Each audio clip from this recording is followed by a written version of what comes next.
Hello everyone, स्वागत है आपका मेरे चैनल पर। इस चैनल पर आप इंग्लिश स्टोरी से रिलेटेड वीडियोस देखते हैं जिसमें कि इंग्लिश स्टोरी का हिंदी में अनुवाद करना सिखाया जाता है। इसके साथ ही स्टोरी को रीड करना और इंग्लिश वर्ड्स के करेक्ट प्रोनाउंसिएशन के बारे में भी आप इस चैनल के थ्रू सीखते हैं। तो अगर आप मेरी वीडियो को पहली बार देख रहे हैं, मेरे चैनल पर न्यू हैं, तो मेरे चैनल को सब्सक्राइब ज़रूर करें और जो बेल का आइकन दिख रहा है उसे भी प्रेस कर दें ताकि मेरी आने वाली वीडियोस का नोटिफिकेशन आप तक पहुंच जाए। और अगर आप मुझे फेसबुक पर सुन रहे हैं तो फॉलो करना ना भूलें। तो चलिए स्टार्ट करते हैं आज का ये स्टोरी। आज के स्टोरी का टाइटल है the sage and the mouse. बहुत ही इंटरेस्टिंग एंड मोरल स्टोरी है, तो वीडियो के एंड तक बने रहिएगा। बहुत सारे न्यू वर्ड्स भी आप इस स्टोरी में सीखेंगे जो एडवांस लेवल के हैं। तो सेज का अर्थ होता है संत या ऋषि, एंड का अर्थ होता है और, माउस यानी कि चूहा। तो शीर्षक का अर्थ हुआ ऋषि या संत और चूहा। So let's begin the story. A long time ago, there was a sage who had great powers. तो सबसे पहले सेंटेंस के वोकैबुलरीज को देख लेते हैं। आ का अर्थ होता है एक, लॉन्ग यानी कि लंबे, टाइम यानी समय, अगो यानी कि पहले। तो इसका अर्थ हुआ अ लॉन्ग टाइम अगो यानी एक लंबे समय पहले, देयर वॉज अ सेज, एक ऋषि थे या एक संत थे, who had great powers. Great का अर्थ होता है महान, पावर्स यानी कि शक्तियाँ। तो जिनके पास महान शक्तियाँ थी। तो इस सेंटेंस को एक बार फिर से देखते हैं कि एक लंबे समय पहले एक संत थे जिनके पास महान शक्तियाँ थी। वन डे यानी एक दिन, ही saw a mouse fall from the beak of a flying crow. One day का अर्थ होता है एक दिन, ही saw यानी कि देखा, माउस यानी कि चूहे को, फॉल यानी कि गिरा, फ्रॉम द बीक का अर्थ होता है चोंच, of a flying crow, fly का अर्थ होता है उड़ना, क्रो का अर्थ होता है कौवा। अ फ्लाइंग क्रो यानी कि एक उड़ते हुए कौवे के। तो इस सेंटेंस को देख लेते हैं। वन डे यानी कि एक दिन, ही saw अ माउस, उसने एक चूहे को देखा, fall from the beak of a flying crow, जो कि एक उड़ते हुए कौवे के चोंच से गिर गया। He picked up the mouse and fed him some rice. Picked up यानी कि उठाया, फेड का अर्थ होता है खिलाया, ओके। सम यानी कि कुछ, राइस यानी कि चावल। तो फिर क्या हुआ, he picked up the mouse, उसने चूहे को उठाया, and fed him some rice, और उसे कुछ चावल खिलाए या उसे थोड़ा चावल खिलाया। A few days later, the saint saw the mouse being chased by a cat. A few days later यानी कि कुछ दिनों के बाद। A few days यानी कुछ दिन, later यानी कि बाद।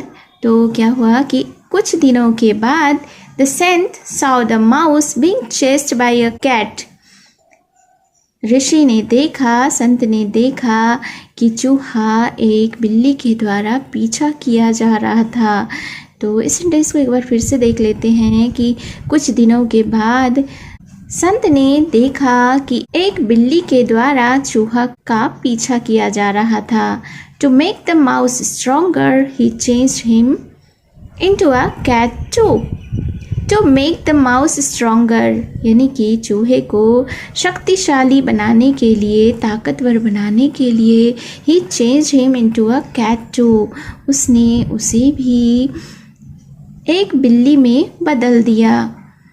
Changed यानी कि बदला, TOO का अर्थ होता है भी।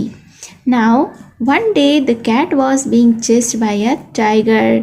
अब फिर क्या हुआ कि नाउ यानी कि अब, वन डे यानी एक दिन, the cat was being chased by a tiger यानी कि बिल्ली एक टाइगर के द्वारा यानी बाघ के द्वारा पीछा किया जा रहा था, यानी कि एक बाघ बिल्ली का पीछा कर रहा था।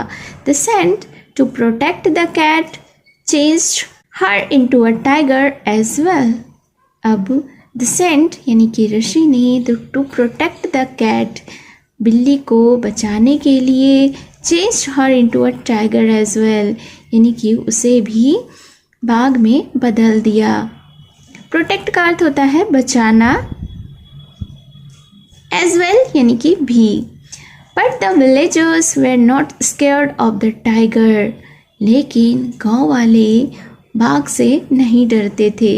विलेजर का अर्थ होता है गांव वाला या ग्रामीण, स्केयर्ड यानी डरते थे। दे सेड, वे कहते, that is not a tiger but a mouse whom the sage had changed into a tiger। वे क्या कहते कि that is not a tiger but a mouse, वह एक बाघ नहीं एक चूहा है। whom the sage had changed into a tiger, जिसे कि ऋषि ने एक बाघ में बदल दिया है। the tiger thought, अब बाघ ने सोचा, as long as the sage is alive, the truth about my reality will always be spoken। अब the tiger thought यानी कि बाघ ने सोचा, as long as the sage is alive, यानी कि जितना लंबा या जितने दिनों तक यह संत जीवित रहेगा, the truth about my reality will always be spoken, मेरे बारे में जो वास्तविकता है यानी मेरे बारे में जो सच्चाई है वह हमेशा बोली जाएगी। So the tiger ran towards the saint who understood his plan। अब फिर क्या हुआ कि यानी कि इसलिए the tiger ran towards the saint, बाघ संत की तरफ दौड़ा, who understood his plan, जिसने कि इसकी योजना समझ ली। He immediately turned him back into a mouse। अब उसने immediately यानी कि तुरंत ही उस बाघ को एक चूहे में बदल दिया। Immediately यानी कि तुरंत ही, turned यानी कि बदला, back यानी कि वापस। So moral of the story is one should always be humble। humble का अर्थ होता है विनम्र। तो इस स्टोरी से हमें यह सीख मिलती है कि व्यक्ति को हमेशा विनम्र होकर रहना चाहिए। So it was the short English story, moral story. उम्मीद है आपने बहुत सारे न्यू वर्ड्स भी इस स्टोरी में सीखे होंगे और आपको यह स्टोरी भी अच्छी लगी होगी। तो like, comment, share, subscribe and follow करना ना भूलें। तो मिलती हूँ मैं फिर से एक न्यू इंटरेस्टिंग मॉरल स्टोरी के साथ। Thank you for watching.